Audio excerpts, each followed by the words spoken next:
2,43,00,000 টাকা ব্যয়ে ঝগড়াপুর বড়বাঁধ সংস্কার কাজের শুভ সূচনা। কৃষি ও সেচ ব্যবস্থার উন্নয়নের লক্ষ্যে ঝগড়াপুর বড়বাঁধ সংস্কার কাজের শুভ সূচনা হলো। সরাসরি মুখ্যমন্ত্রী প্রকল্পের আওতায় বাস্তবায়িত এই গুরুত্বপূর্ণ প্রকল্পটির মাধ্যমে এলাকার কৃষি পরিকাঠামো আরও মজবুত হবে বলে আশাবাদী প্রশাসন ও স্থানীয় কৃষকরা। জানা গেছে 2025 থেকে 26 অর্থবর্ষে বাস্তবায়িত এই প্রকল্পের অনুমত ব্যয় ধরা হয়েছে মোট 2,43,00,000 টাকা। বাঁধ সংস্কার সম্পূর্ণ হলে প্রায় 500 জন কৃষক প্রত্যক্ষভাবে উপকৃত হবেন এবং চাষের জন্য পর্যাপ্ত সেচ জল পাওয়া সহজ হবে বলে জানা গিয়েছে। উল্লেখ্য, পশ্চিমবঙ্গ সরকারের জল সম্পদ অনুসন্ধান ও উন্নয়ন দপ্তরের তত্ত্বাবধানে এই সংস্কার কাজটি সম্পূর্ণ করা হচ্ছে। দীর্ঘদিন ধরে ঝগড়াপুর বড়বাঁধের সংস্কারের দাবি ছিল স্থানীয় মানুষের। এই প্রকল্প বাস্তবায়িত হলে জল সংরক্ষণ, সেচ সুবিধা বৃদ্ধি ও কৃষিজ উৎপাদন বাড়াতে গুরুত্বপূর্ণ ভূমিকা নেবে বলে আশা করা হচ্ছে। আজকে কাজ শুরু হলো, কি বলবেন? কতটা বরাদ্দ হয়েছে, কতদিন সময় লাগতে পারে? এটা আমাদের প্রথমেই আমি আমাদের মাননীয় মুখ্যমন্ত্রীকে ধন্যবাদ জানাই এবং এই যে মামাটি মানুষের সরকারের যে সত্যতা, একটা মাত্র ফোনেই আজকে এখানে গ্রামের মানুষের অনেক দিনের স্বপ্ন ছিল এই পুকুরটা কাটানোর। 2,42,00,000 টাকার মতন স্যাংশন হয়েছে এবং এর ফলে আমাদের এখানকার যে গ্রামবাসীগুলো আছে তাদের একটা আর্থসামাজিকের পরিবর্তন হবে, কারণ এখানে চাষিবাসী মানুষ বেশি আছে এবং এই পুকুরটার উপর ভরসা করে প্রায় 500-600 লোকের কর্মসংস্থান নির্ভর করে। যাই হোক, আমরা দিদিকে ধন্যবাদ জানাচ্ছি গ্রামবাসীর তরফ থেকে যে পুকুরটাকে, এবং কাজ তাড়াতাড়ির মধ্যেই শুরু হয়ে যাবে, আজকের থেকে কাজ শুরু হবে।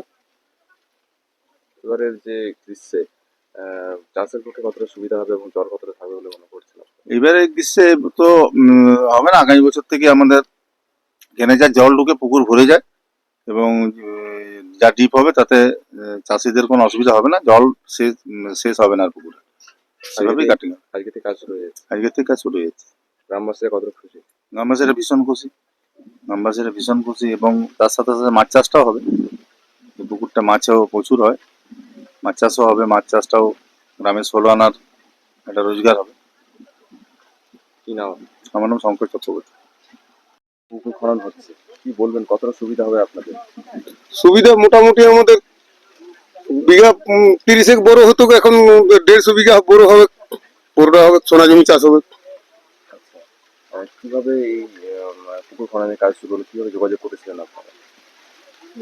গুগল থেকে আমি দিদিকে বলে নাম্বার সার্চ করেছিলাম, দিদিকে বলে নাম্বারে কল করার পরে ওখান থেকে সমস্ত কিছু ডিটেলস নেওয়া হলো, আমার ডিটেলস নেওয়া হলো, পুকুরের ডিটেলস নেওয়া হলো, গ্রামের ডিটেলস নেওয়া হলো।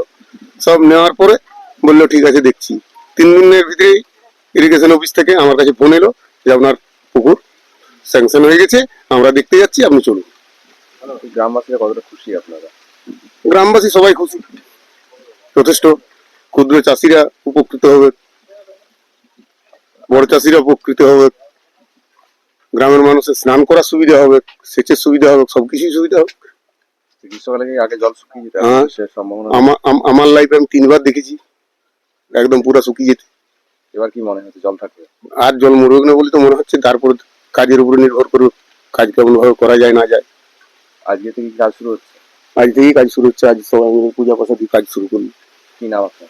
প্রলয় সিট, এই জায়গাটা কি নাম ঝগড়াপুর। হচ্ছে, কি বলবেন? কতটা খুশি আপনারা? আমরা এটা খুব খুশি, মানে কি বলবো, মানে এতই খুশি, বা দিদি যে এই টাকা পয়সা যেভাবে দিয়ে আমাদের উপকৃত করছে, আমরা প্রত্যেক চাষি মানে প্রচন্ড উপকৃত হব। আগে কতটা সমস্যায় পড়তেন যখন জল থাকতো আগে না? সমস্যা বলতে ধরুন আমাদের গ্রামে প্রায় 300 থেকে 350 পরিবার, তাহলে সেই পরিবার সমস্ত মানুষই এখানে স্নান করতো। তাহলে আমাদের চাষের যে আমরা করতাম, চাষ করতে করতে ঠিক হয়তো গ্রীষ্মের দিকে যখন পড়ে যেত, তখন আমাদেরকে স্নান করার জন্য জল রাখতে হতো। তাতে আমাদের যে সমস্ত ফসল অসময়ে মারা যেত, সেই ফসলগুলো আমরা শেষ পর্যন্ত পেতাম না, এরকম ভাবে আমরা সমস্যায় পড়তাম। এখন কি মনে হচ্ছে কতটা উপকার হবে আপনার? এখন তো মনে হচ্ছে আমরা পুকুরে জল মারতে পারবো না, যদি ঠিকঠাক ভাবে কাজ হয়ে যায়। আজকে থেকে কাজ শুরু হচ্ছে, আজ থেকে কাজ শুরু হচ্ছে, আপনারা খুশি? আমরা খুব খুশি। কি নাম আপনার? আমার নাম দীপক পাল, এই পুকুরের কি নাম হয়েছে? ঝগড়াপুর বড় বাঁধ। বাঁকুড়া থেকে শুভম কর্মকারের রিপোর্ট, বিগ নিউজ বাংলা।